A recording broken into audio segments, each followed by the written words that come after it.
relevancia tiene no solo a nivel epidemiológico, es decir, a nivel de las enfermedades, sino también a nivel social, a nivel político, y finalmente vamos a tratar de aterrizarlo a lo que sucedió y sigue sucediendo con la pandemia actual con COVID. Vamos a tener también un material de consulta. Es un artículo que les voy a hacer llegar al finalizar la clase a través del Classroom. Es muy corto, son 8 páginas, es una revisión precisamente que han pasado, donde no solo se habla de qué tanto se ha reducido el porcentaje de las enfermedades que se previenen por vacunación, sino cuál es la relevancia a nivel político. Esta clase, también la presentación va a estar en Classroom para que ustedes puedan acceder a esta información. Va a estar la grabación disponible por unos días y también va a estar disponible ese artículo en Classroom y va a ser la información en la que nos vamos a basar para el examen del próximo martes. ¿De acuerdo?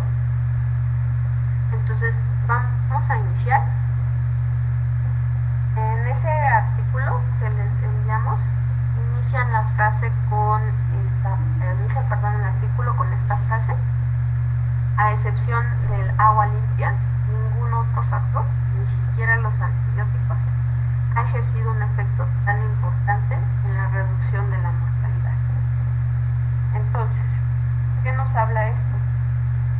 Que después de detectar al agua potable como un importante factor para la reducción de enfermedades infecciosas, viene a surgir lo que es la parte de vacunas.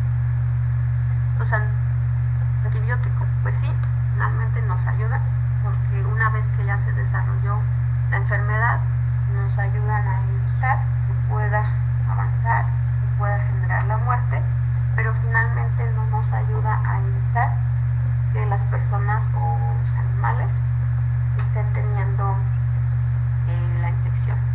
Entonces las vacunas nos van a ayudar a reducir la mortalidad, que no solamente, como vamos a ver, tiene que ver con cuántas personas pueden llegar a fallecer, sino va a tener otras implicaciones sociales, políticas, económicas, que van a repercutir finalmente en todo nuestro ambiente. Entonces, ¿qué tenemos aquí? Es una tabla. En la primera columna estamos observando qué enfermedades se busca prevenir, en qué año, entre paréntesis, en qué años empezaron a afectar, qué tipo de organismo o patógeno están previniendo, sí, qué tipo de vacunas son. Esto también más adelante vamos a ver. Las vacunas se pueden clasificar de acuerdo al antígeno que están teniendo, y finalmente cuáles de ellas se han generado por recombinación o recombinantes. Y aquí estamos poniendo adicional, porque esta es una tabla que se generó en 2016, qué está pasando con las vacunas de COVID o para COVID-19. Entonces, regresando de vacaciones es donde tenemos contemplado ver los diferentes tipos de vacunas, y estaríamos teniendo una clase únicamente para COVID, porque vamos a ver que no solo vamos a tener un tipo de vacuna, sino dentro de diferentes tipos.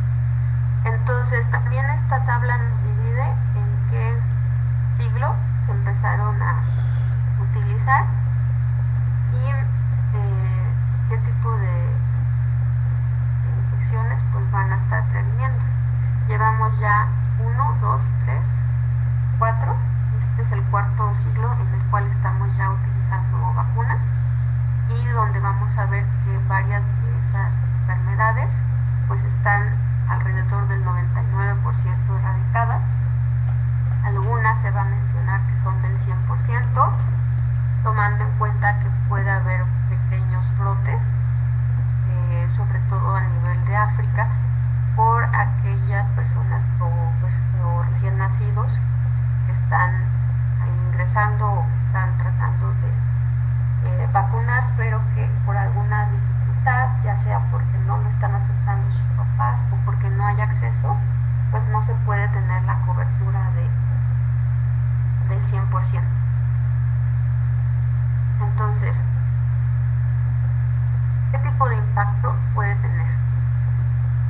El principal o la mayoría de las revisiones que pueden encontrar van a ser a reducir la morbilidad y la mortalidad, que sería el número de personas que se están enfermando y el número de personas que están muriendo a causa de esa enfermedad. Pero la vacuna va más allá de cuántas personas se están evitando tener la enfermedad o cuántas personas estamos evitando que lleguen a fallecer. Entonces, ¿qué otra cuestión viene a repercutir? La erradicación. Les decía, algunas enfermedades pueden llegar a tener una erradicación del 99%, 99.9% a nivel mundial. El hecho de que ya no estén presentes, pues es como el éxito que buscamos una vez que se desarrolla una vacuna. Eventualmente eso suceda. Vamos a ver que también ya hay un impacto hacia cáncer. ¿Ustedes qué tipo de cáncer conocen que se pueda prevenir por la aplicación de una vacuna? El VPH, el cervicouterino. Ese es uno. ¿Alguien más? Yo solo he escuchado de ese, nada más del VPH. ¿Alguien más?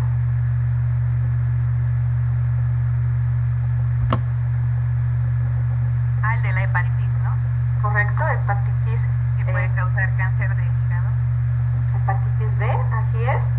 Alrededor del 20-30% de las personas que tienen una infección por hepatitis B puede llegar a generar un cáncer hepático. El hecho de que no presenten esa infección por ese tipo de virus, pues también les va a reducir el riesgo de presentar cáncer hepático. ¿Qué otro tipo de cáncer? Cuando vayan participando, como ahorita no los puedo ver porque está la presentación, les pido también por favor que en el chat, adicional a que lo están mencionando, lo escriban, porque también de esa manera pues lo voy tomando en cuenta, porque solo escucho que alguien habla, pero no lo puedo registrar. ¿Alguien más que quiera participar? ¿Qué tipo de cáncer? ¿No? Para lo que es cáncer cervicouterino, cáncer hepático, pues sí nos ayuda en disminuir o ayuda a disminuir la posibilidad de contagio.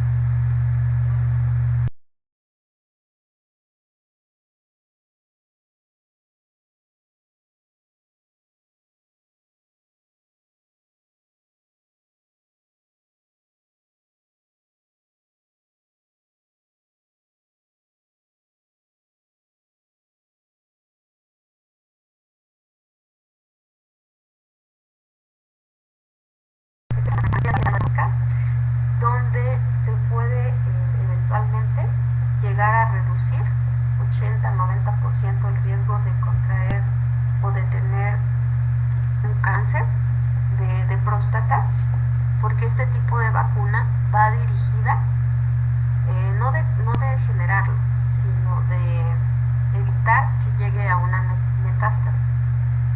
El problema con los diferentes tipos de cáncer es que si salen del sitio inicial o del órgano inicial donde se generó, es cuando puede generar metástasis.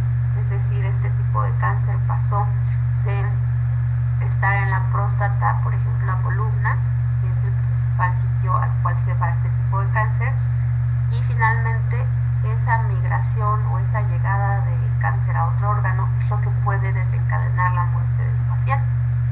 Entonces, esta vacuna para cáncer de próstata lo que hace es detectar un antígeno prostático Es una proteína que solamente se expresa en células derivadas de la próstata y al momento de detectar ese antígeno, lo que se induce es destrucción de la célula que lo presenta. Entonces sí se pudo generar una vacuna para cáncer de próstata porque ese antígeno es específico, es exclusivo del tejido de próstata. Entonces, si hay una migración o una metástasis de las células de cáncer de próstata a otros sitios, cuando ustedes aplican este tipo de vacuna, lo que hace es eliminar a toda célula que esté fuera de la próstata, en cualquier parte del cuerpo. Y de esa manera es que se reduce la metástasis y por lo tanto se reduce la mortalidad. Entonces ese es otro tipo de vacuna que tenemos como ejemplo para cáncer.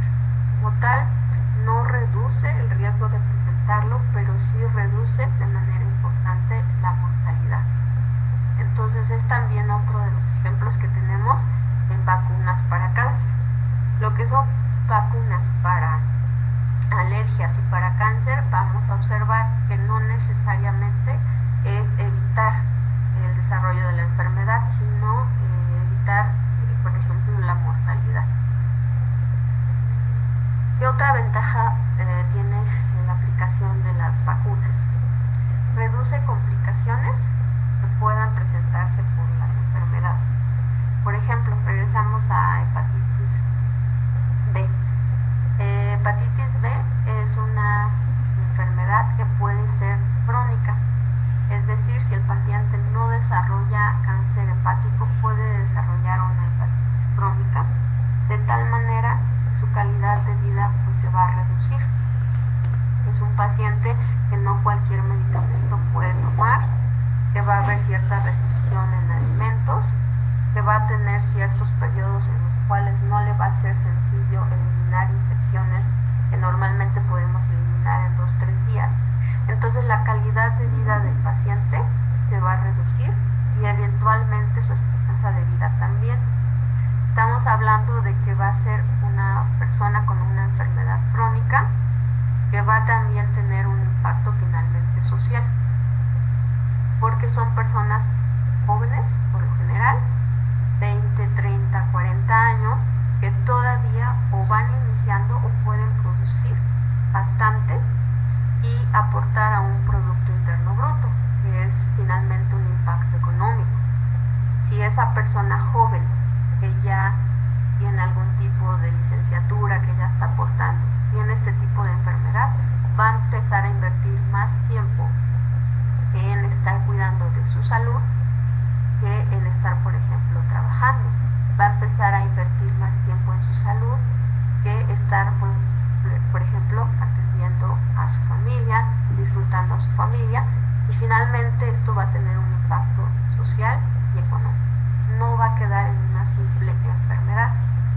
Ahora, a nivel económico, también el hecho de estar dando manejo, de estar dando antivirales, de estar generando estudios constantes a los pacientes, biopsias, eso finalmente tiene una repercusión económica. Hasta cierto punto le saldría más barato a un gobierno estar aplicando vacunas que estar dando tratamiento, por ejemplo, a una hepatitis B crónica, a un paciente con cáncer, o si alguna de estas enfermedades, infecciones, puede generar o llega a generar una insuficiencia renal, y eso también se puede generar por varias infecciones virales, o por ejemplo en el caso de la poliomielitis, genera problemas para la movilización de la cintura hacia abajo. Pues finalmente el estar dando el tratamiento crónico para un paciente con estas enfermedades es más elevado el costo. Más adelante vamos a ver algunas gráficas qué tanta diferencia hay entre pagar una vacuna y pagar la distribución de la vacuna contra dar tratamiento contra padecimientos crónicos. ¿Qué otra ventaja nos va a ofrecer a nivel de salud la vacuna? Nos va a ayudar a disminuir la resistencia a los antibióticos. Alguien que quiera participar y me pueda mencionar qué es la resistencia a antibióticos y cómo puede mejorar esto la aplicación de vacunas. Pues la resistencia a antibióticos es cuando las bacterias empiezan pues a presentar cierta bueno, ya no, los antibióticos empiezan a ya no a tener tanto efecto en los patógenos. Entonces supongo que al evitar la enfermedad evitas, o sea, como ya no, o sea, no tienes que tomar antibióticos, o sea, es menos probable que estas bacterias tengan esta resistencia a los antibióticos, ¿no? Así es. Y a nivel de paciente, de las personas o de los animales que también tenemos que aplicar antibióticos, ¿qué ventajas ustedes verían al reducir la resistencia a antibióticos? Pues la vacuna más que nada te prepara, o sea, prepara tus anticuerpos para la enfermedad, o sea, estás creando toda una resistencia contra ellos, entonces, pues yo creo que esa es la ventaja, más allá de después usar los antibióticos, porque los antibióticos ya son usados cuando ya tienes la enfermedad. Entonces las vacunas lo que hacen es que tu cuerpo la conozca y, como lo mencioné al principio, después erradicar al final esa enfermedad. Sí.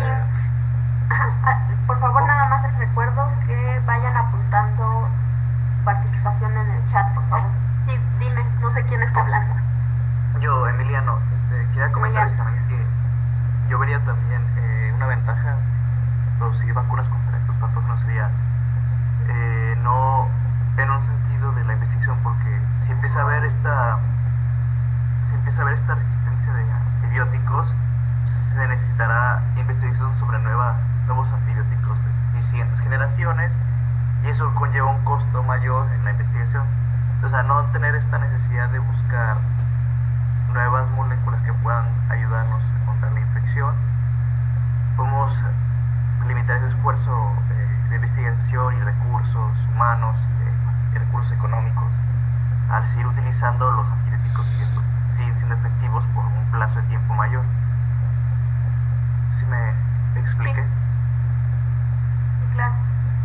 El punto finalmente es disminuir el uso de antibióticos, porque si estamos dando una vacuna, ¿qué va a suceder?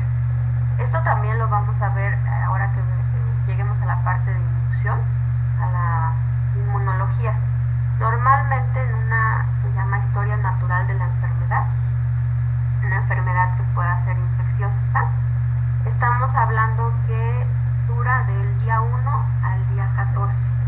En esos 14 días vamos a observar que le toma al cuerpo, cuando es la primera vez que entra en contacto con el patógeno, son 14 días que le va a tomar al cuerpo generar anticuerpos de dos tipos: los que van a actuar inmediatamente y los que van a quedar para memoria. Cuando nosotros estamos expuestos a un patógeno por primera vez, la respuesta entonces puede ir de 7 a 14 días para eliminar al patógeno. Pero cuando nosotros ya estuvimos expuestos a ese patógeno, a nuestro cuerpo le va a tomar de 12, máximo 48 horas eliminar a ese patógeno. Entonces, la diferencia entre tener una infección por unas horas o máximo 2 días a tenerlo por 14 días puede indicar la diferencia entre que el paciente se recupere, fallezca, que es lo que puede suceder o lo que estamos viendo con COVID. Si el paciente no se recupera en los primeros 14 días, eventualmente puede fallecer. Si el paciente se recupera después de esos 14 días, pues ya no va a tener como tal la enfermedad activa, puede tener alguna secuela, pero ya no la enfermedad. Entonces, si nosotros aplicamos vacunas, al momento que llegue el patógeno, nuestro cuerpo en cuestión de horas, 2 días, lo elimina. Y eso evita que la cantidad del patógeno aumente y entonces evita que se desarrolle toda la enfermedad. Si el paciente no tiene esa vacuna, va a estar expuesto y entonces en el día 2-3 los síntomas van a empezar a aumentar, se va a empezar a sentir mal, puede empezar a tener alguna otra repercusión y necesitamos iniciar antibióticos. Entonces, ¿qué sucede con la vacuna? Evitamos el uso de antibióticos. Si evitamos el uso, se va a disminuir la resistencia. Uno de los problemas también que tenemos, por ejemplo, en México, en varios países latinos, es que todavía hay lugares donde la venta de antibióticos la hacen sin receta, donde todavía los médicos recetamos antibiótico para la mayoría de las enfermedades, cuando no debería de ser así. La mayoría de las infecciones de vías respiratorias e intestinales son virales. Entonces, cada vez hay menos antibióticos disponibles. Hay casos en hospitales donde los pacientes llegan a ser resistentes a 10 antibióticos y solo unos, que son los de uso exclusivo para hospital, pueden eliminar. El problema es que ya cuando el paciente está en el hospital, si queremos utilizar estos de uso exclusivo en hospital, dentro del hospital ya también estamos teniendo bacterias que son resistentes a esos antibióticos de uso hospitalario. Entonces, si un paciente se hospitaliza por cierta infección crónica, le damos tratamiento, se elimina, pero resulta que dentro del hospital se infectó por otra bacteria que ya es resistente a eso, entonces eventualmente el paciente o puede fallecer o puede tener una complicación o puede pasar semanas hospitalizado por una infección bacteriana. Entonces eso no solo va a repercutir en la vida del paciente, porque estamos hablando de que 1, 2, 3 meses tiene que estar en el hospital, deja de trabajar, eso va a impactar a su familia, puede generar la muerte. Si se genera la muerte de alguien que es el soporte de esa familia, pues finalmente es una familia que queda desprotegida, y esto a la larga, aparte de los factores sociales, va a tener factores de impacto económico. También se está viendo que al menos en los siguientes 100 años no vamos a poder generar un antibiótico diferente a los que ya tenemos, hablando en cuanto a grupos de diferentes antibióticos. Se pueden generar modificaciones en los que ya usamos, pero generar un antibiótico totalmente diferente que no pertenezca a los grupos o familias de antibióticos que ya tenemos, pues puede tomar alrededor de 100 años. Mientras que generar una vacuna, como vamos a o tratamos de que ustedes lo conciban al final del curso, nos puede tomar a la vuelta algunos años, y ahorita con la actual pandemia pues podemos ver que se puede reducir a meses. Entonces, generar una vacuna hasta cierto punto va a ser más sencillo que generar nuevos antibióticos, y esto a la larga va a tener impactos económicos y sociales. Otra parte importante de la vacunación es que podemos llegar a inducir en lo que ahora llaman inmunidad poblacional o inmunidad de rebaño. ¿Qué sucede con esto? ¿Alguien sabe qué es la inmunidad de rebaño o la inmunidad comunitaria? Yo. ¿Quién yo? Carlos. Carlos, gracias, es que no los puedo ver.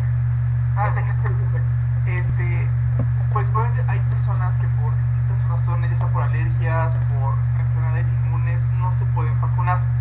Sin embargo, como mucha gente está vacunada a su alrededor y la enfermedad vive de que esté pues en su reservorio natural, que somos los humanos, o el que sea en caso de la enfermedad, si la gente está vacunada ya no se vuelve vector de infección para la enfermedad.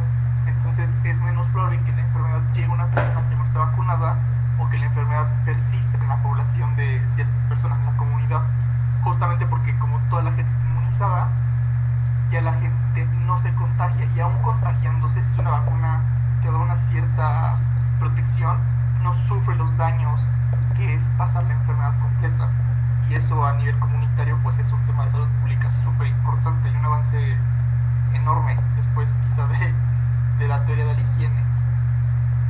¿Okay? El agua potable también. Sí.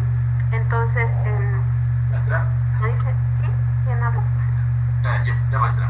Bueno, yo trabajo en una farmacia ahorita actualmente. Yo trabajo en el de reparto, o sea, de servicio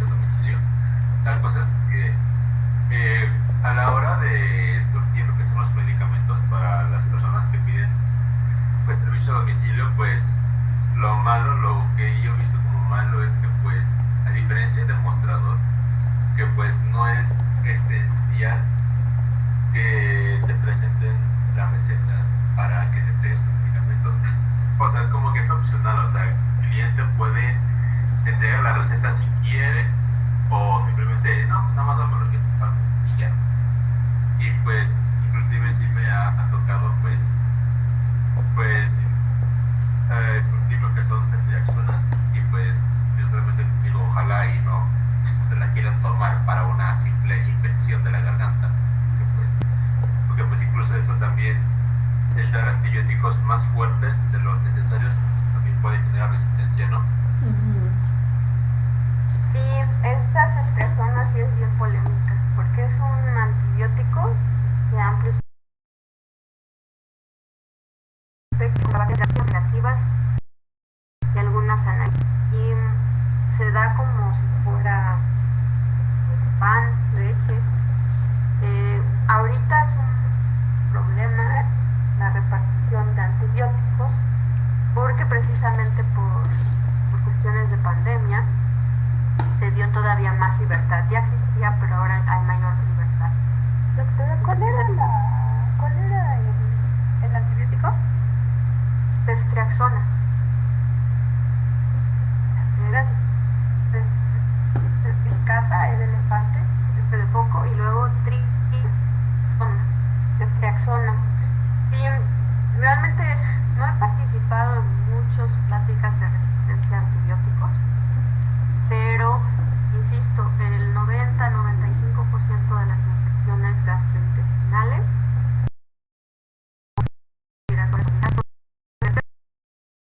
evidentemente una persona para revalorar, pues sí, en ocasiones se molestan, porque no tenemos todavía esa educación para salud.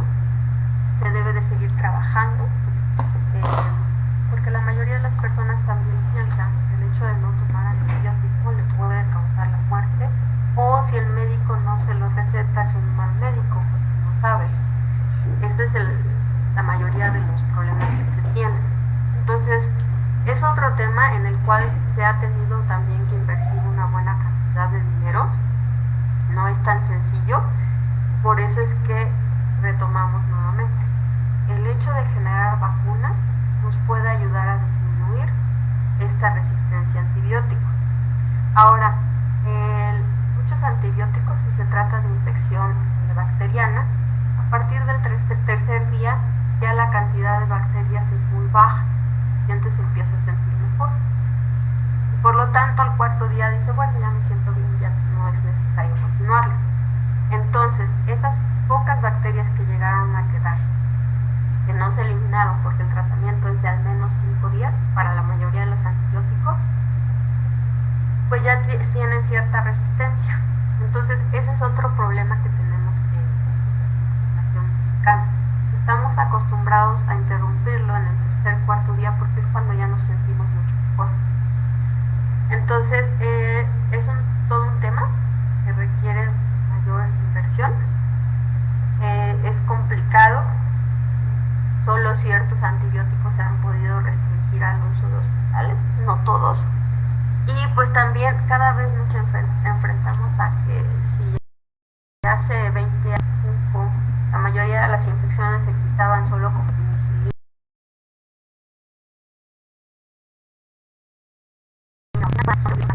se requieren de otras. Si todo continúa así, lo que podríamos esperar es que en los siguientes 20, 30 años ya también haya resistencia a esa ceftriaxona. Y resistencia a ceftriaxona también implica que puede haber resistencia a los miembros de esa familia, que son cefalosporinas. Ceftriaxona es de tercera generación.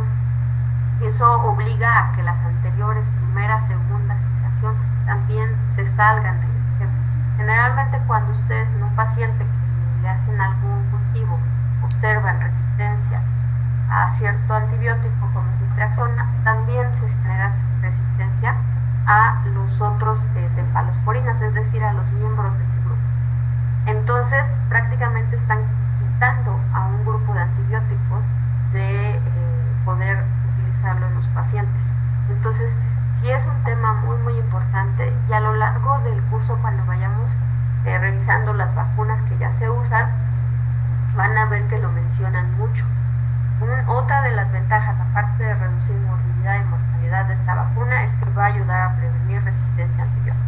Y lo mencionan constantemente, porque no tengo las gráficas o las estadísticas, pero lo que sí es un hecho es que sale más caro estar generando toda una estructura, o como se diría, un programa para ayudar a reducir la resistencia a antibiótico y generar una vacuna. Insisto, cuando ustedes ya comparan el costo de generar una vacuna contra todo este tipo de problemas, podemos abarcar, sale baratísimo. Puede ser la diferencia, por ejemplo, generar una vacuna por $1, digo, no significa que cuesta $1, es para dar un ejemplo, contra 200, 500, $1,000 que puede costar toda esta parte de tener a un paciente con carencia de antibiótico con alguna enfermedad agregada, va a aportar ese dólar para generar la vacuna. Entonces, así de hasta 3 veces pues puede ser la diferencia de $1 a $1,000, lo que se puede reducir.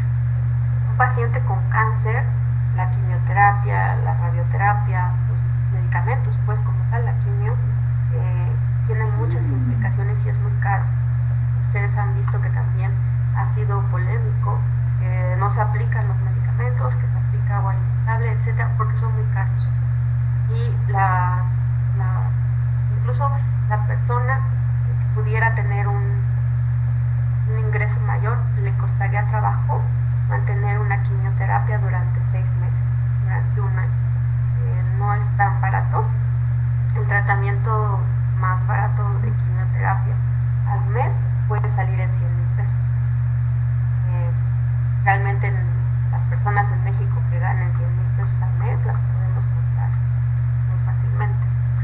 Entonces, el impacto que va a tener la vacuna va más allá de reducir enfermedad y muerte, ¿de acuerdo? Y aquí otras implicaciones que vienen, bueno, empoderamiento de la mujer. Estos 4 puntos vienen más detallados en el artículo. No quiero abarcar más allá, porque sí me gustaría que lo checaran, lo leyeran y pudiéramos evaluarlo en el examen. Insisto, no es muy largo, son 8 páginas y son letra grande. Y van a tener 3 días. Bien, a nivel económico, pues lo que les decía, el hecho de que tengan a un paciente enfermo, ahorita lo podemos ver con la pandemia. Si se enferma papá, no hay ingresos. Si se tiene que hospitalizar a papá, se reduce todavía más porque los costos de hospitalización pueden aumentar. Pero papá vivía en la misma casa que mamá, y mamá se enferma, porque es más probable que la enfermedad se agrave en los mayores que en niños o adolescentes. ¿Qué pasa con los niños? ¿Qué pasa con los adolescentes? Pues finalmente, si es una familia de bajos recursos y los 2 papás están enfermos, ¿de qué van a comer? ¿Quién los va a cuidar? ¿Qué va a pasar con ellos? Si la infección no se acaba en los primeros 14 días y requieren de hospitalización, ¿quién se hace cargo de mamá y papá?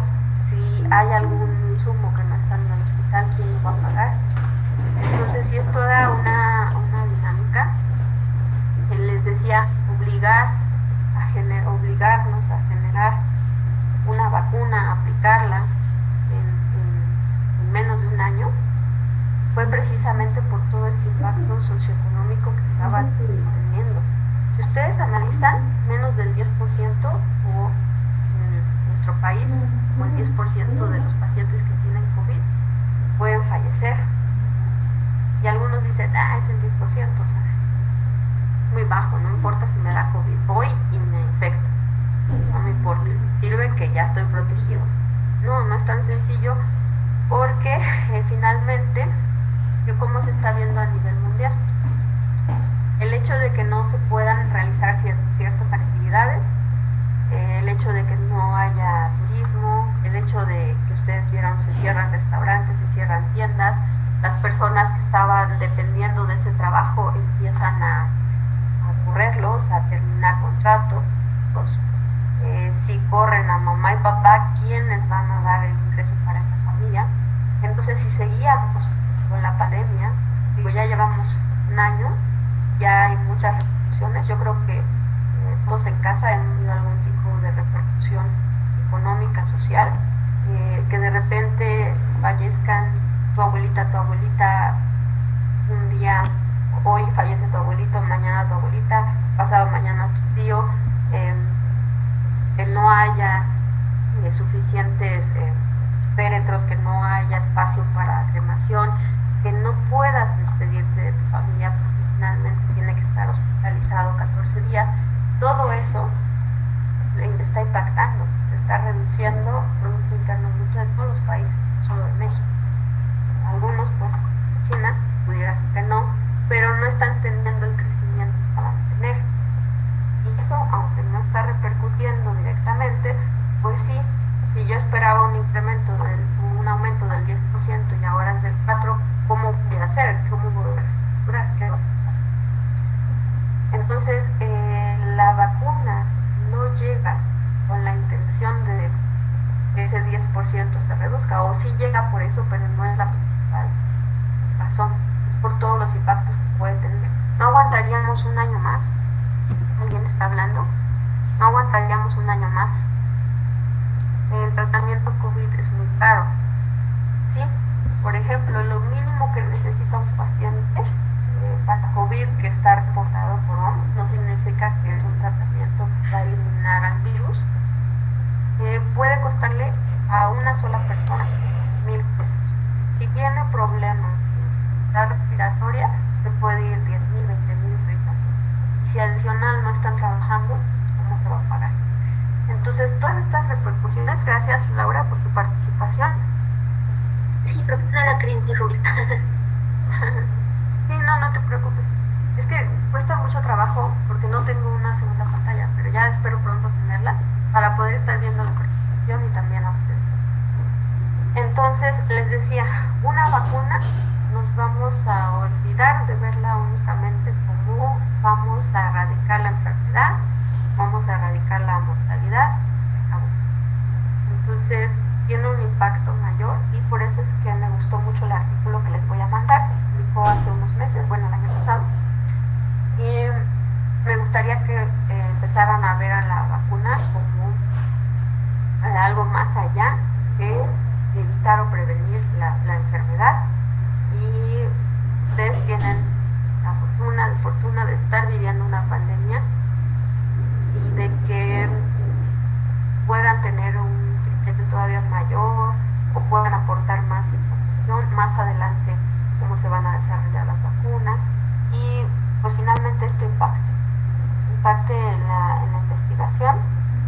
Digo, a todos nos gustaría esa, o al menos la intención también de la materia es esa, dejar en ustedes una pequeña semillita, ya sea que vayan hacia un posgrado o incluso hacia una empresa privada para el desarrollo de vacuna o de algún aporte finalmente a la mejora de la salud, porque va más allá de solo evitar la enfermedad.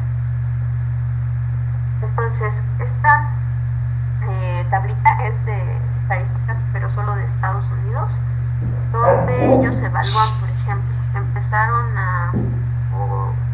cuentan cuántos casos por año en 1920 tenían para varicela, 110,000, y posteriormente en 2017 0 casos. O sea, en 100 años pudo haber sucedido antes, pero ellos lo que observan es que ya no tienen ningún caso registrado de varicela.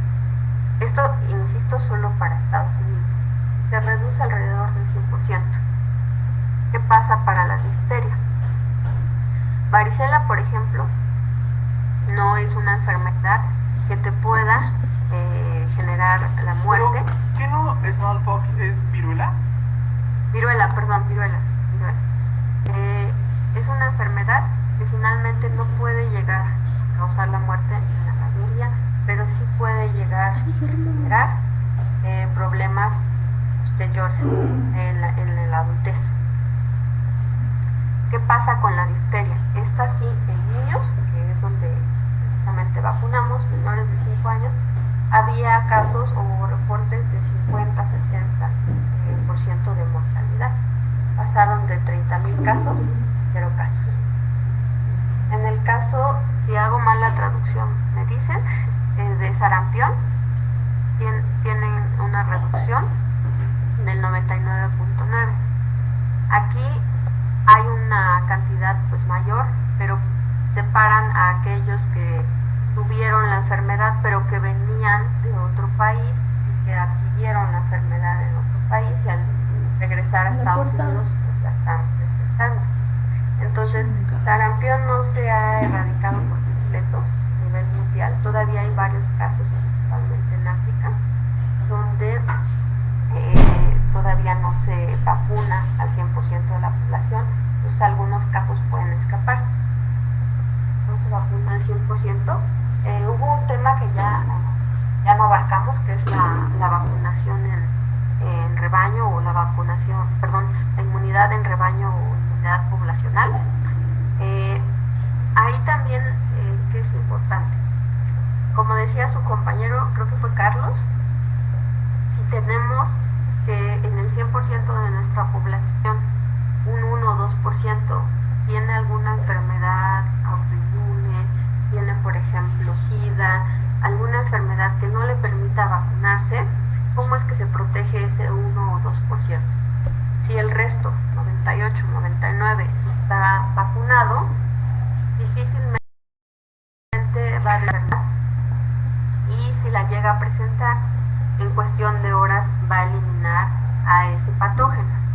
¿Qué sucede cuando el patógeno pasa mucho tiempo dentro de nuestro cuerpo?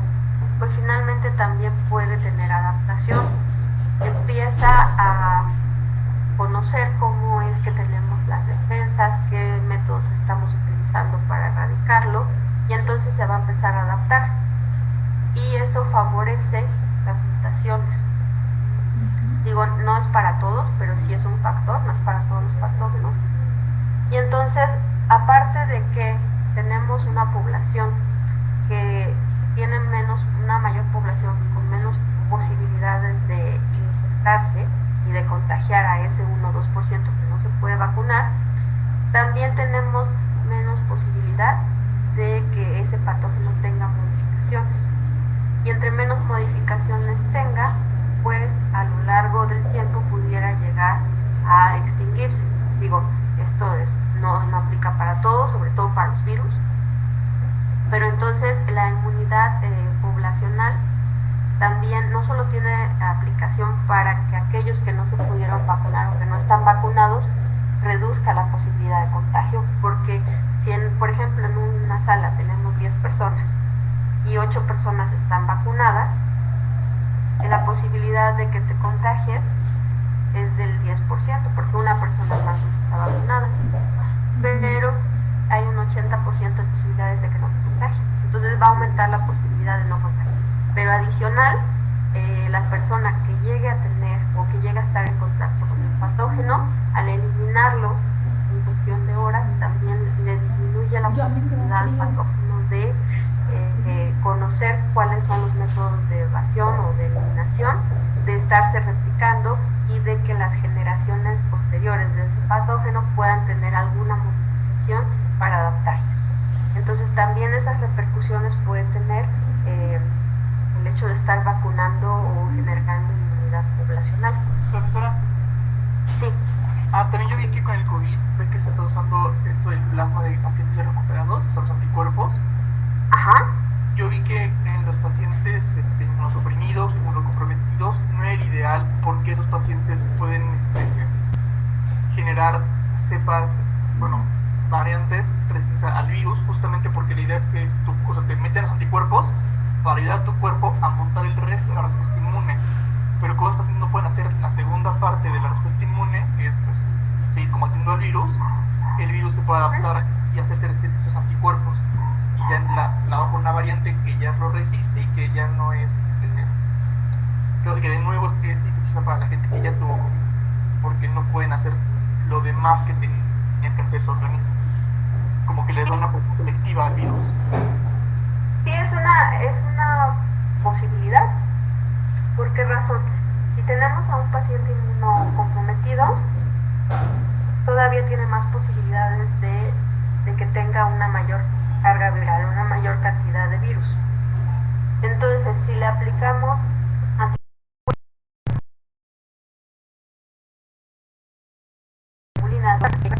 pues esos anticuerpos finalmente lo que hacen es como envolver al virus para que ya no se siga replicando y ya no aumente la carga viral. Pero eventualmente esos anticuerpos o globulinas que se le aplicó se pueden agotar. ¿Y qué pasó? El paciente o el cuerpo del paciente no aprendió a generar esos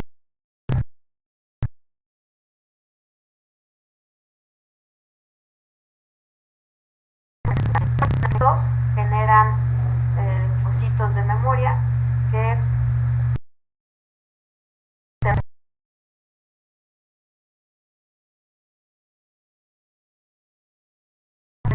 esos linfocitos van a salir y van a empezar a generar anticuerpos para que se elimine en cuestión de horas o 2 días al patógeno.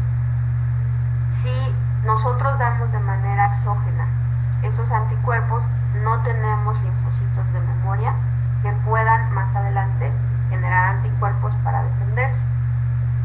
Y se pudo haber quedado una pequeña cantidad de virus en pacientes inmunosuprimidos que finalmente están ahí como en un periodo latente. No se están replicando, pero pueden estar ahí y finalmente en cuanto disminuyan nuevamente los niveles de células inmunológicas en el paciente inmunodeprimido, pues se puede reactivar y puede generarse precisamente que ya aprendió o que ya se adaptó ese virus a ese tipo de anticuerpos y ya no lo puedan eliminar. Entonces es algo que también se tiene que estudiar, no es un hecho que va a suceder, pero puede suceder, entonces también se debe evaluar.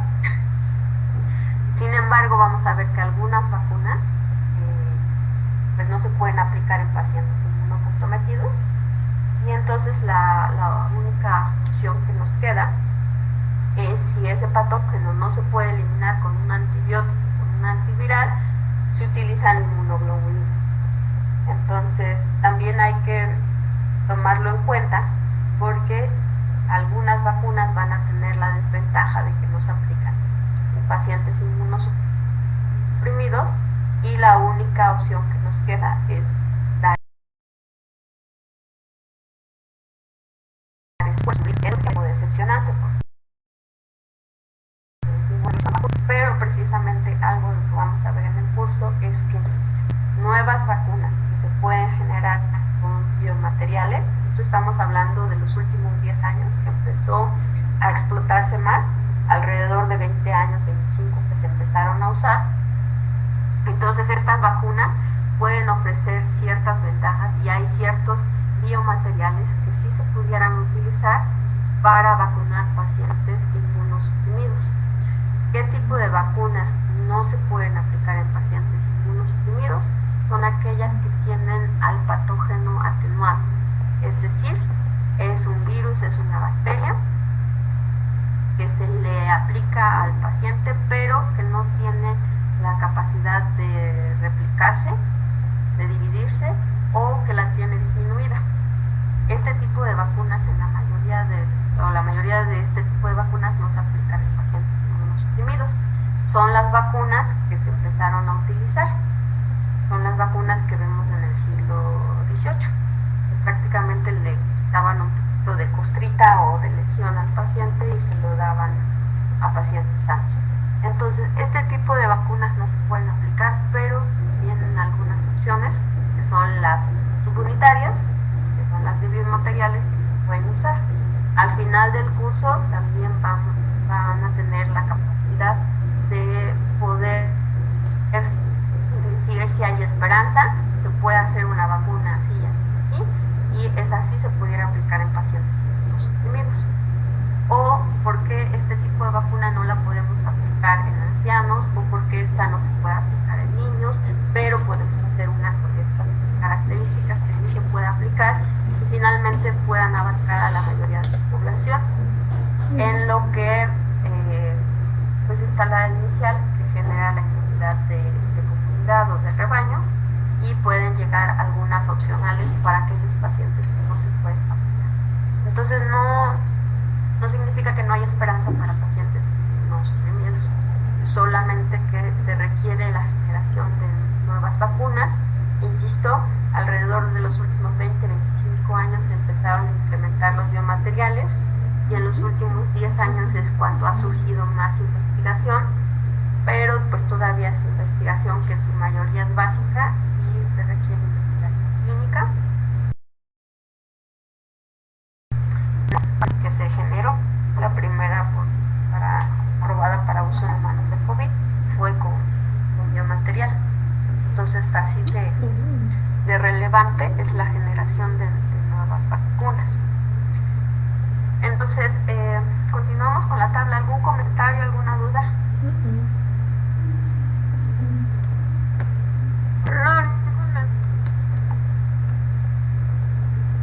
¿Nadie? Ok. Rubio, alrededor del 100%. Aquí algo interesante son las paperas o las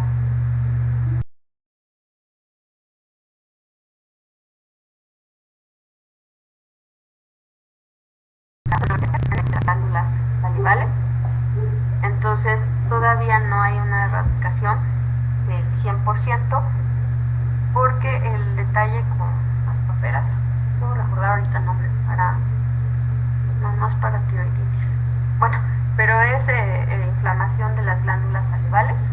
No recuerdo el nombre médico, el diagnóstico. Paperas es como coloquial, es parotiditis, ¿no?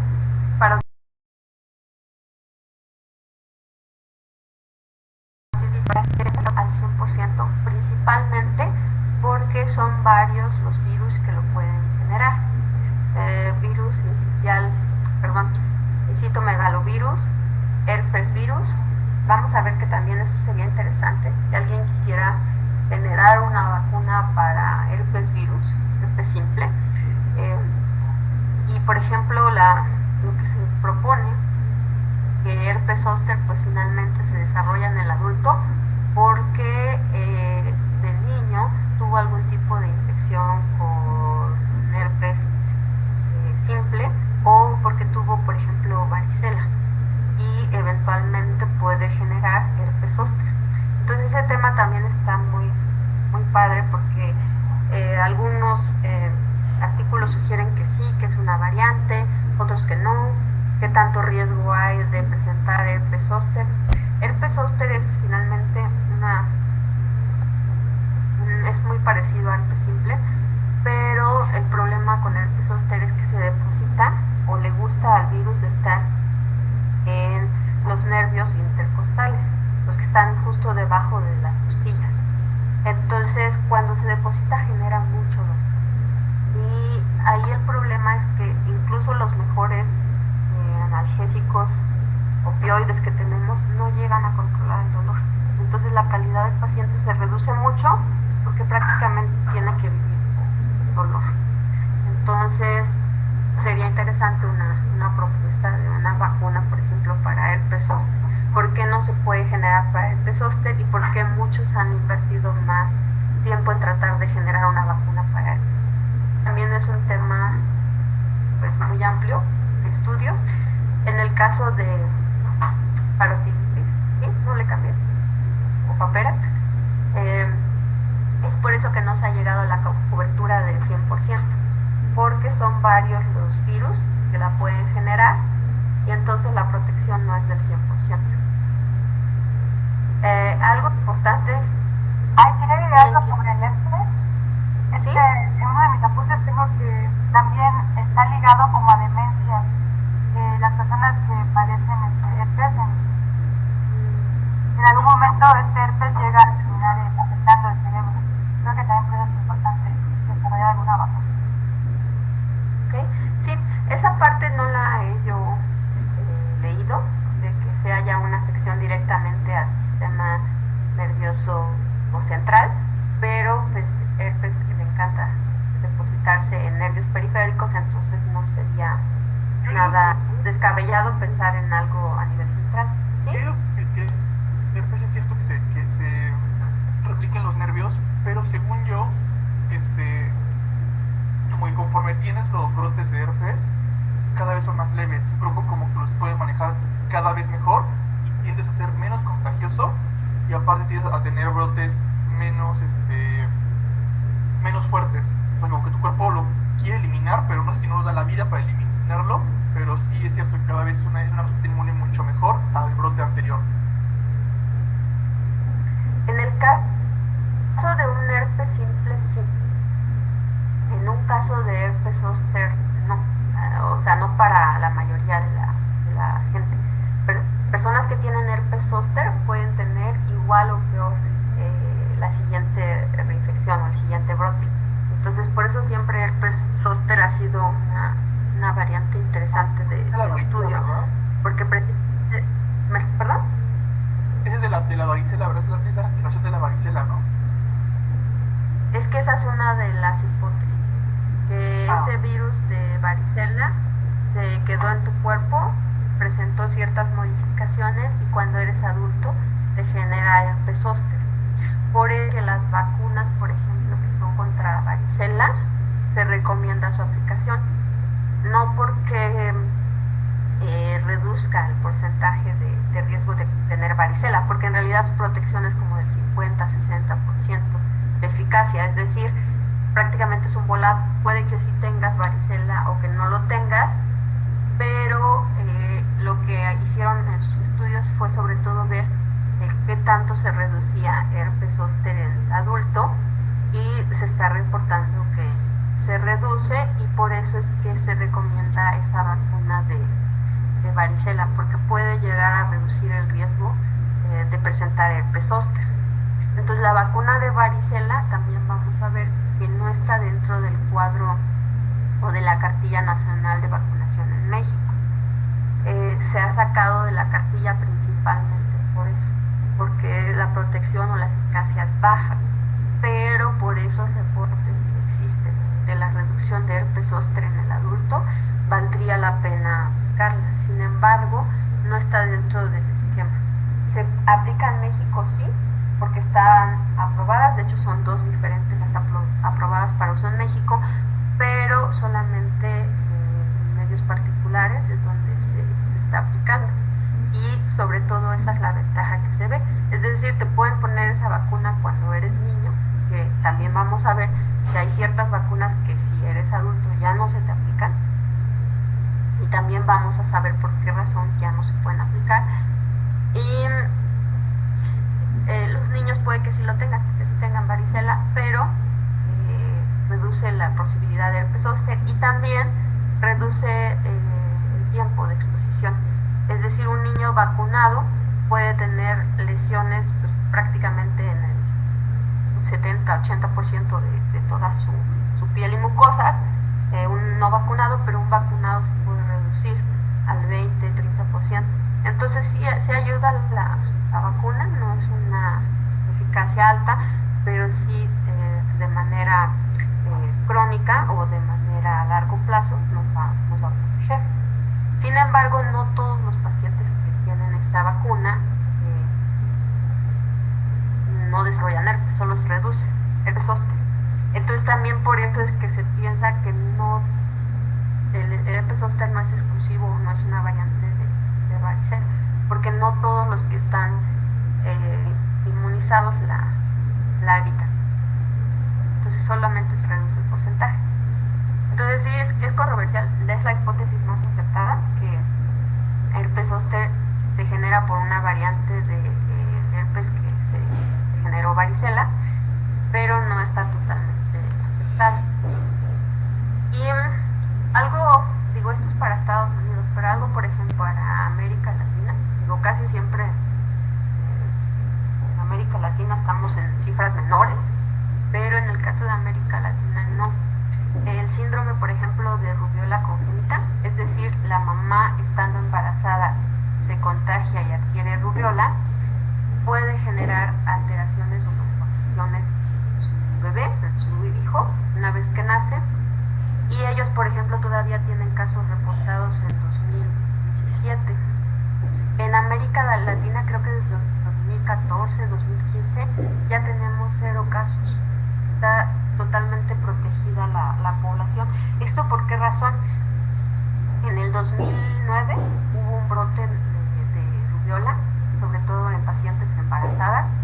Entonces esta vacuna se empezó a reaplicar, es decir, todas las mujeres mayores de 19 años y hasta los 60 años se lanzó una campaña y se volvió a aplicar la vacuna en esas edades. Y entonces, a la vuelta de 4 o 5 años, se observó que ya no se estaban presentando casos de rubiola ni de rubiola congénita. Entonces, a partir de esto, se implementó y ya es parte de la cartilla nacional de vacunación, no solo en México, en toda América Latina. Mujeres de 19 a 60 años se vuelven a aplicar la vacuna, a pesar de que la recibieron cuando eran niñas. Y pues ya tenemos este porcentaje. En Estados Unidos todavía no se ha implementado y probablemente pues, todavía tiene ese porcentaje. Pero esa es la diferencia. Digo, siempre les digo, en estadísticas vamos a estar por debajo, pero en rubiola congénita no. América Latina está cubierta 100%. Eso lo anunció. Les digo, no recuerdo bien si 2014 o 2015. Y bueno, el caso de polio, pues ya se habla del 100%. Lo que es que a veces me olvido, que es polio, ya se habla de un 100% de protección, y ya no se presentan casos en el mundo, pero algunos reportes sí son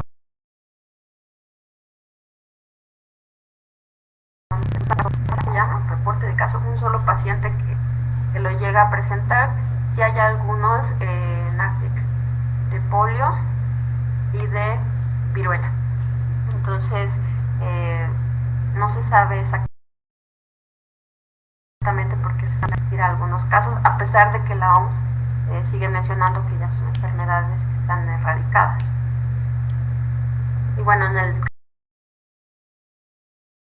caso del tétano, esta gráfica me gustó mucho, viene en el artículo que les voy a enviar, pero en realidad no es para abarcar tanto la gráfica. Por ejemplo, contra la triple viral, difteria, tosferinas y tétanos, en la rayita azul, el porcentaje de vacunación, pues ya alrededor del 100%, desde el 98 hasta el 2018, en 20 años se ha mantenido. A la que le ha costado más trabajo es a sarampión, es esta rayita, que le ha tomado alrededor de 20 años alcanzar o estar cercano al 100% de vacunados. Y en el caso de la polio, pues también se ha tratado de mantener. Entonces, esta gráfica me gusta porque pues al menos estamos observando que es posible mantener la vacunación, pero estamos hablando de 1998, donde arriba del 90% de la población se ha estado vacunando. Pero es una enfermedad que no surgió en este año. Estamos hablando de reportes de poliomielitis 2 siglos antes, 1800. Entonces, ¿cuánto tiempo tomó? Y finalmente se ha mantenido. Entonces, más adelante sería, pues, sorprendente poder evaluar una vacuna para COVID. ¿Qué pasa del 2020? Empieza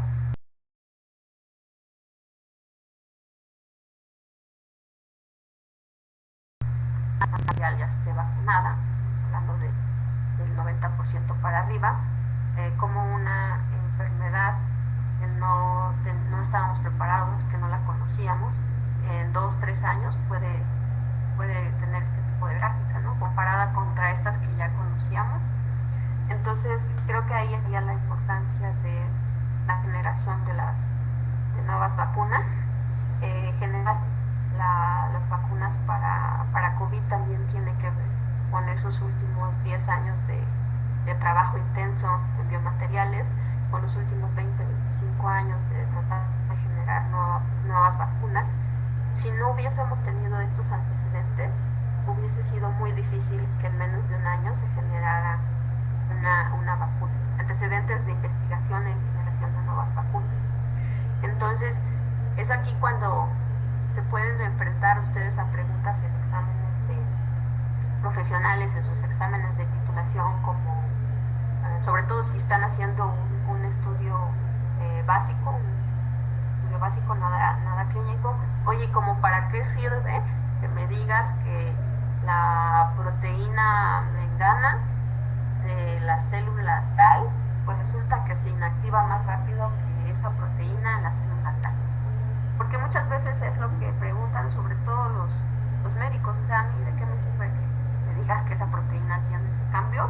Si yo lo que quiero saber es si eso va a servir para curar al paciente, ¿no? Entonces, esta es una buena parte donde pues no esperábamos que existiera este tipo de brote, este tipo de pandemia, pero finalmente lo que ayudó, lo que nos puede ayudar a salir en un par de años, es finalmente la investigación básica, que aparentemente, pues, ¿para qué no? O sea, está muy bien, tienes 10 años diciéndome que hay biomateriales que son muy buenos, pero finalmente no me estás aportando nada a la salud, nada que sea ya tangible o palpable a la vuelta de un año, un par de años, pero resulta que ahora sí fue una respuesta. Entonces es también la importancia de estar invirtiendo en investigación básica, la importancia de estarla realizando, es la importancia de que aparentemente tu estudio o tu aportación a la ciencia sea mínimo, porque pues estás hablando de que la proteína tal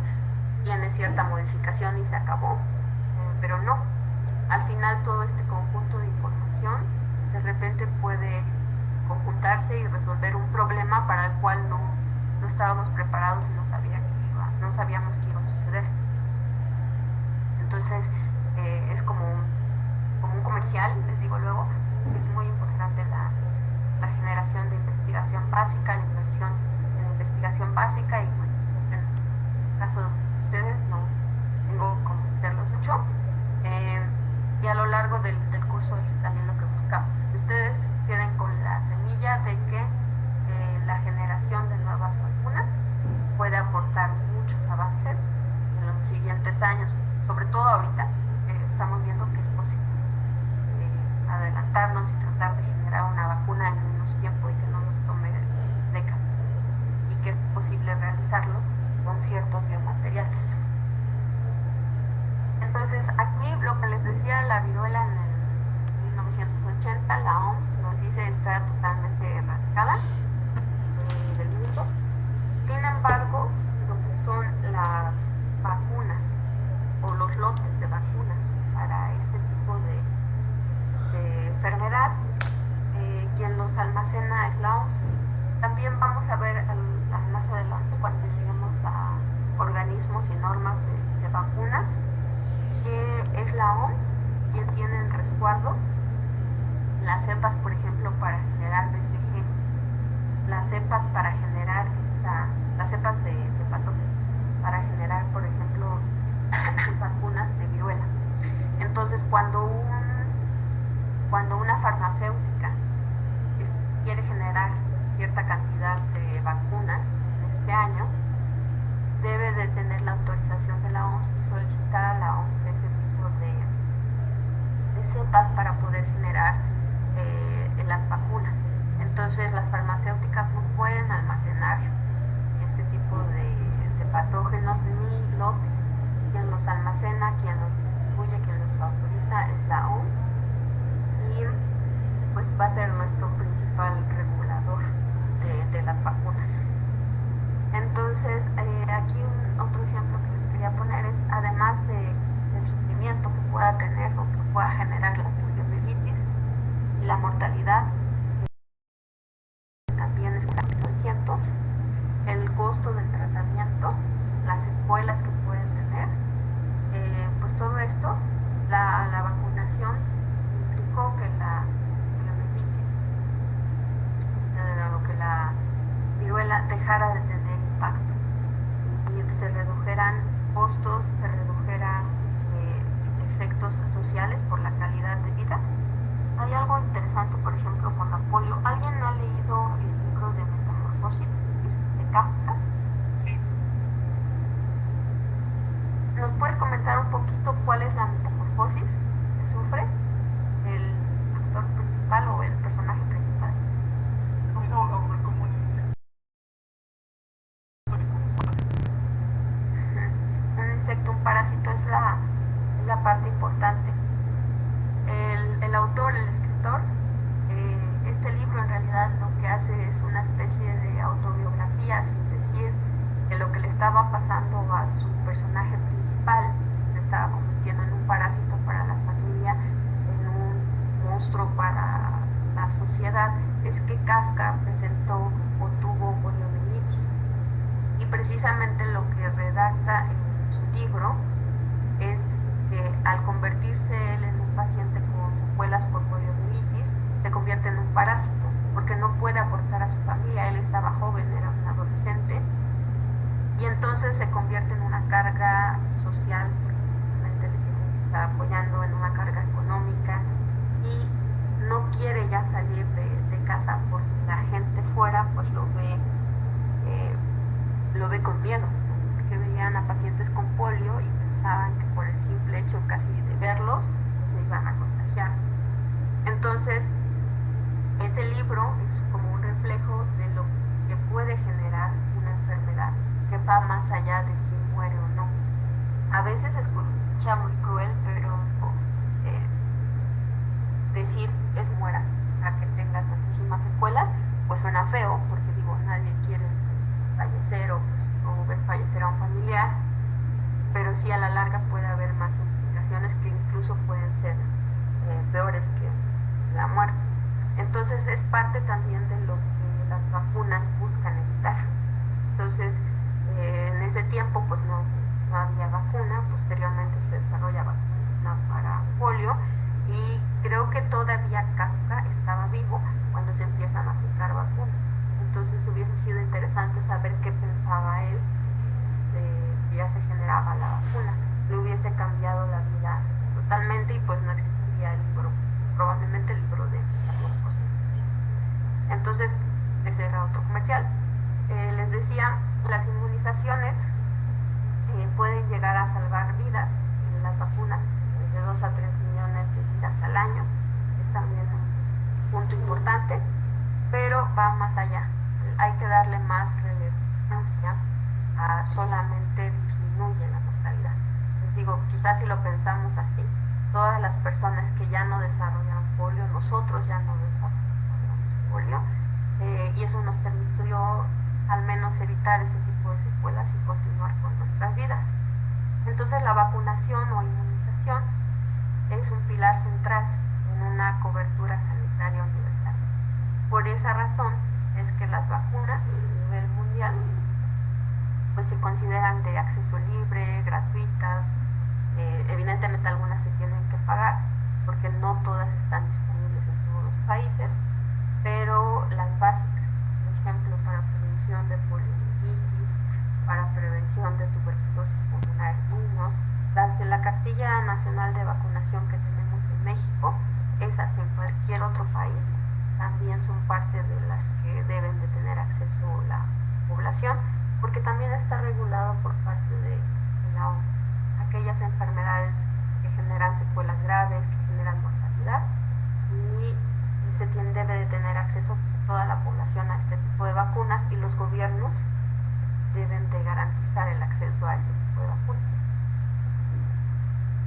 Entonces hay otro tipo de vacunas para enfermedades pues un poquito más recientes, ébola, malaria.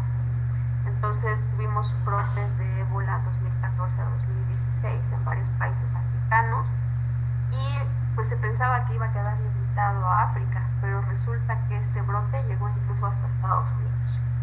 Entonces Se gastó 2.8 millones de dólares. Comparados con la producción de la vacuna que todavía sigue en estudio, pues no se han llegado a esos 2.8 millones. Y entonces les decía, se estima que por cada dólar que se invierte en vacunar a un niño, 44 dólares se están ahorrando. Entonces, pues ahí la importancia, es más fácil gastar un dólar que invertir 44 dólares que pudieran ser mensuales, semanales, en todas las implicaciones que puede tener. Y este es un reporte bajo. Hay reportes que pueden hacer una comparación de 4 veces ahorita se me fue la palabra, que podemos pasar de $1 a $1,000, por ejemplo. No recuerdo el nombre, pero esa sería la comparación, de $1 a $1,000. Otro punto interesante es tratar de generar una vacuna contra VIH.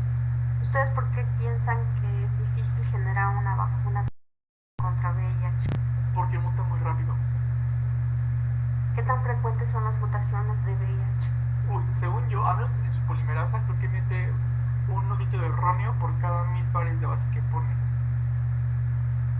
¿Y eso sucede diario? Y en cada célula, con cada partícula viral, o sea, cambia en extremo rápido. De hecho, por eso la gente se enferma, o sea, le da una enfermedad más que una infección, porque cuando tu cuerpo hace anticuerpos para un virus, ya tienes una versión remasterizada del virus y tiene que volver a hacer una defensa, y en lo que hace defensa ya tienes varias versiones distintas del virus. Entonces nunca te curas, porque estás constantemente combatiéndolo, las nuevas variantes que surgen en tu propio cuerpo. ¿Recuerdan cuántos días les dije que le toma al cuerpo generar? 5. Así es, de 7 a 14. Pues el virus de VIH puede tener 3, 4 mutaciones en un día. Entonces estamos en mucha desventaja. Si pensamos que para la variante de hoy, en 14 días ya estamos protegidos, pero resulta que ya no nos va a servir, porque ya la del segundo día probablemente ya no tengamos protección. No es como una relación directa, porque también vamos a ver que depende del sitio de mutación.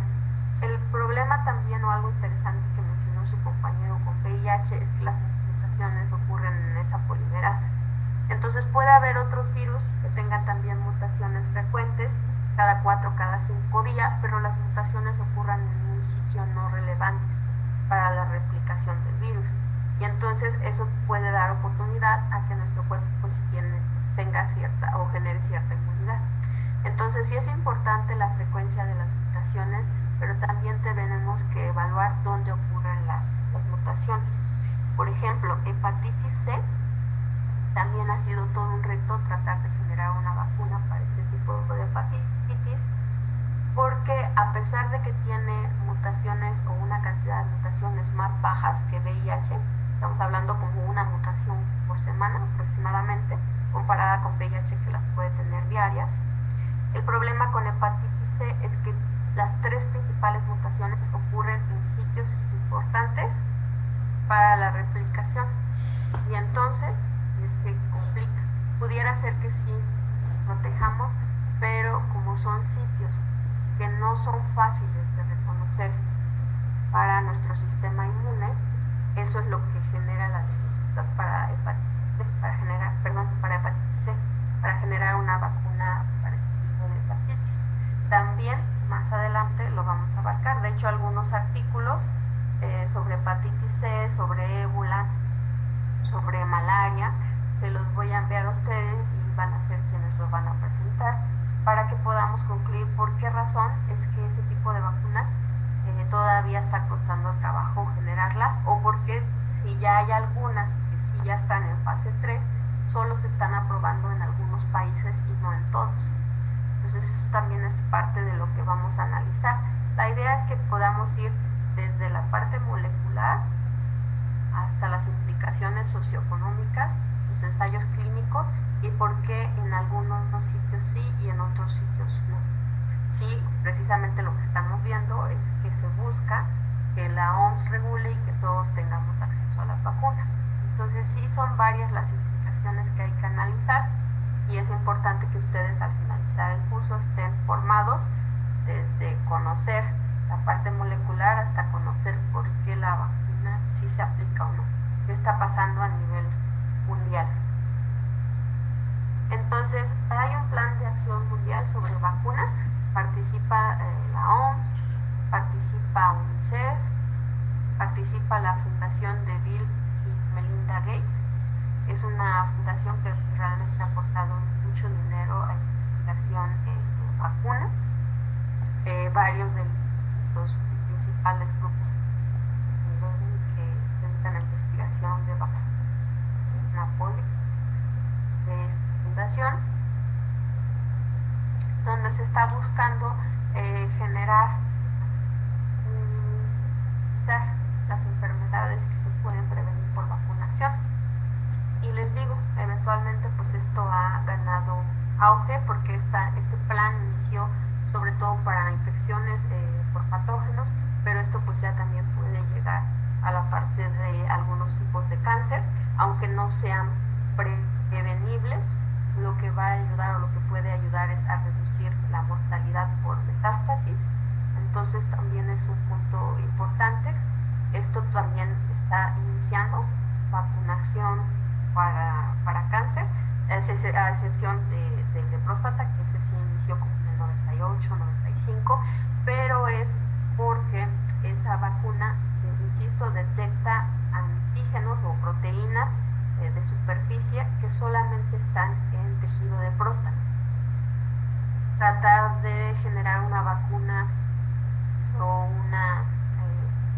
una terapia pues para eliminar todo tipo de metástasis para otros tipos de cáncer es complicado porque tendríamos que detectar un antígeno, una proteína de superficie que solamente se expresa en ese tipo de tejido, y eso no se ha detectado.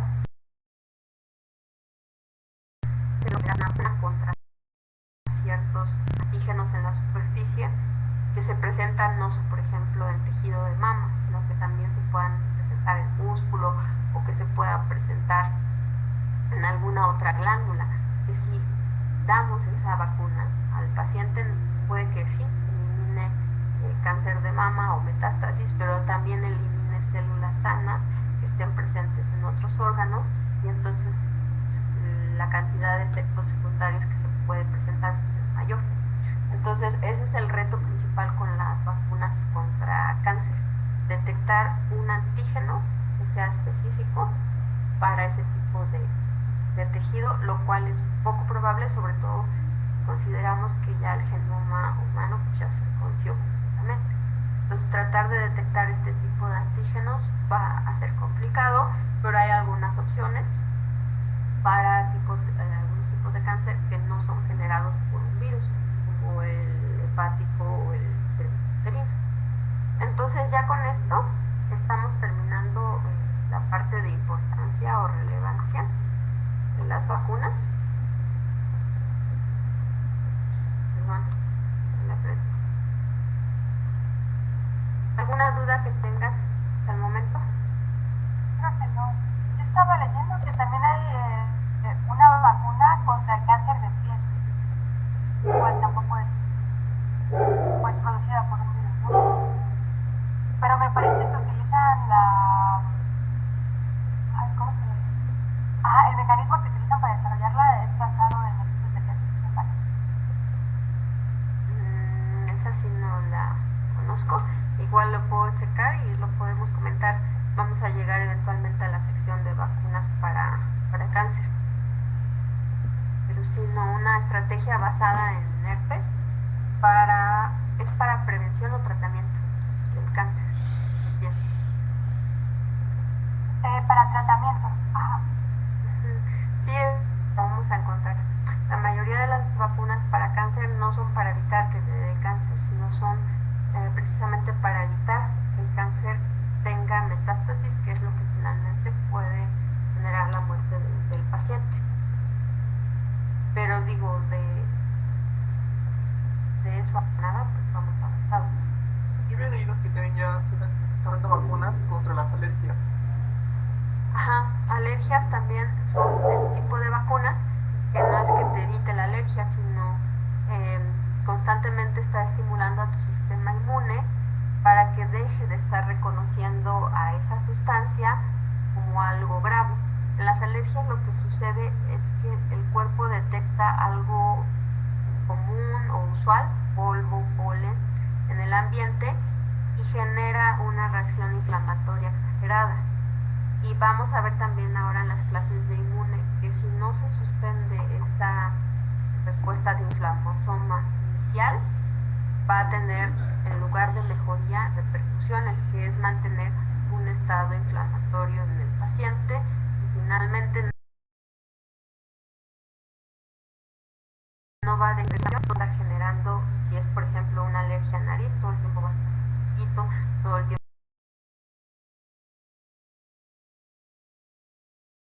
va a estar, pues todo el tiempo va a tener comezón, va a tener erupciones, porque la inflamación no se detiene, continúa.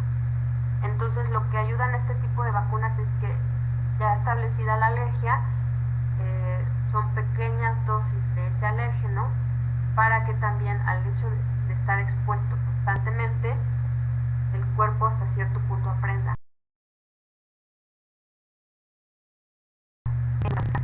Sí debe de inflamar, debe de eliminarlo, pero no debe de continuar inflamando de manera indefinida. Entonces también se les llama vacunas por cómo se generan, la metodología que se implementa, pero no es que eviten que desarrolles la alergia o que desarrolles el cáncer, sino ayuda como parte del tratamiento. Se les llama vacunas por eso, por cómo se están generando, metodología que se utiliza, pero en realidad no es que prevengan algún cáncer o alguna alergia, pero los tenemos que abarcar porque entenderlas, cómo se generan, cómo se están estudiando, pues es sencillo porque estamos en el curso de vacunas y aunque no lo previenen se desarrollan igual. Este tipo de vacuna, Aranza nos está compartiendo el melanoma, para prevenir melanoma.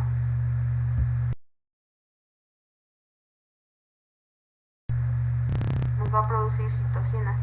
Sí, entonces probablemente como esté actuando esa vacuna, no lo he leído, pero si la finalidad es que se generen ciertas citocinas, es para que, como les decía, las citocinas son como señalizaciones, es decir, va a haber citocinas que nos van a estimular la inflamación, que nos van a estimular la llegada de células del sistema inmune al sitio, pero también va a haber citocinas que van a evitar que se continúe esa inflamación o que se siga estimulando la llegada al sistema inmune. Entonces supongo que la vacuna está dirigida precisamente a que se estimule la producción de citocinas en el sitio que atraigan células propias del sistema inmune para destruir a esa célula, pero deben de ser o debe de tener alguna combinación para que esas citocinas solamente se produzcan o se induzcan en el sitio donde está el melanoma, el cáncer, y atraiga o genere la llegada de células del sistema inmune para reconocer alguna cosa específica ahí, no lo sé, lo tengo que leer, y entonces se eliminen las células de melanoma. Ahorita no lo tengo claro, pero lo voy a checar. Gracias, Aranza. ¿Algún otro comentario? Laura Altanae, ¿ya te pudiste conectar? Porque ya pasó mucho tiempo. ¿Algún otro comentario o duda?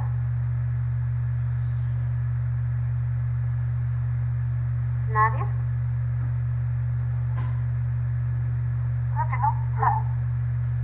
Bien, entonces ahorita al terminar la clase voy a subir el artículo para que lo puedan leer y con base a la clase de hoy, de la presentación y de este artículo, estaríamos realizando la evaluación del siguiente martes. Voy a ahorita mandarles el link para que puedan responder el cuestionario del día de hoy o la evaluación y va a estar abierta hasta las 12 del día para que lo puedan contestar.